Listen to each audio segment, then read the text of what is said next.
Bike চালিয়ে ক্লাবে হামলা দুষ্কৃতীদের। ক্লাব সদস্যরা প্রতিবাদ করায় ক্লাব সদস্যদের মারধর করার অভিযোগ উঠল দুষ্কৃতীদের বিরুদ্ধে। ঘটনাটি ঘটেছে রায়গঞ্জ শহরের অনুশীলনী ক্লাবে। আগ্নেয়াস্ত্র আঘাতে মাথায় চোট পায় অনুশীলনী ক্লাবের সদস্য সুজন পাল। এই ঘটনায় এলাকায় ব্যাপক উত্তেজনা ছড়িয়ে পড়ে। ক্লাব সূত্রে জানা গিয়েছে, গতকাল রাতে কিছু দুষ্কৃতী তারা বাইক চালিয়ে পুজো মণ্ডপে ঢুকে যাওয়ায় তাদেরকে বাধা দিতে গেলে তাদের উপর দুষ্কৃতীরা চড়াও হয়।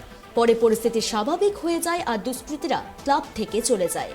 কিছুক্ষণ পরে 8 থেকে 10 জন দুষ্কৃতীরা বাইকে করে আচমকায় এসে ক্লাবের সদস্য সুজন পালকে বেধড়ক মারধর করার পাশাপাশি আগ্নেয়াস্ত্র দিয়ে তার মাথায় আঘাত করে দুষ্কৃতীরা।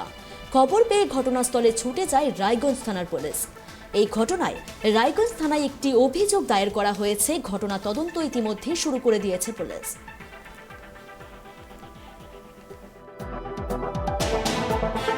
কালকে রাতে আমরা পুজো বিসর্জন না দিয়ে কার্নিভালের জন্য রেখেছিলাম। দর্শকরা দুদিন বৃষ্টির জন্য পুজো দেখতে পারেনি বলে, কার্নিভালও আছে, সেই জন্য প্রচুর দর্শক এসেছিলো কালকে পুজো দেখতে। হঠাৎ করে 3টা বাইকে করে কিছু ছেলেপেলে আসে, মণ্ডপের ভিতরে বাইক ঢুকিয়ে দেয়।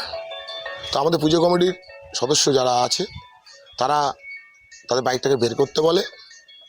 তারা বলে যে আমরা বাইক বের করবো না, যা পারিস করে নেয়। ঠিক আছে, আমরা তখন তাদেরকে বুঝে, প্রচণ্ড ড্রিঙ্ক করেছিল তারা, তখন আমাদের সদস্যরা বুঝিয়ে সুঝিয়ে ওদেরকে বের করে দেয়। আধা ঘন্টা বাদে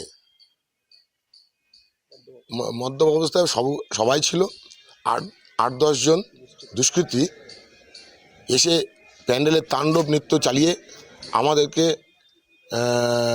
পুজো কমিটি যারা ছিলাম, মহিলা থেকে আরম্ভ করে পুরুষ থেকে আরম্ভ করে বাচ্চা থেকে আরম্ভ করে সবার উপরে সশস্ত্র অস্ত্র নিয়ে হাতে নিয়ে আমাদের উপরে প্রহার করে।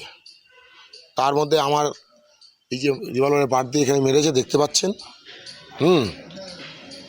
আমার বাচ্চা 5 বছরের বাচ্চা, তারও মাথা ফুলে গেছে, এখনও এখানে নেই, আপনারা গেলে দেখতে পারবেন। কেন এরকম করলো, কেন করলো মনে হচ্ছে? কেন করলো বলতে, আজকে সুষ্ঠুভাবে যে পুজো হচ্ছে, দুষ্কৃতীদের এটা চায় না। ওরা চায় সমাজে তাণ্ডব নৃত্য চালিয়ে রাজ করতে চায়। কি চাচ্ছেন তাহলে আপনারা এখন? আমরা প্রশাসনের কাছে দ্বারস্থ হয়েছি, প্রশাসন এর সুবিচার দিবে, এটা আমরা আশা রাখবো। যে রায়গঞ্জে যেভাবে ক্রাইম চলছে, সুস্থ পরিবেশ রাখতে দিচ্ছে না, তার জন্য প্রশাসনের কাছে আমরা দ্বারস্থ হচ্ছি। প্রশাসন এর সুবিচার করে দেবে, এটাই আমাদের আশা।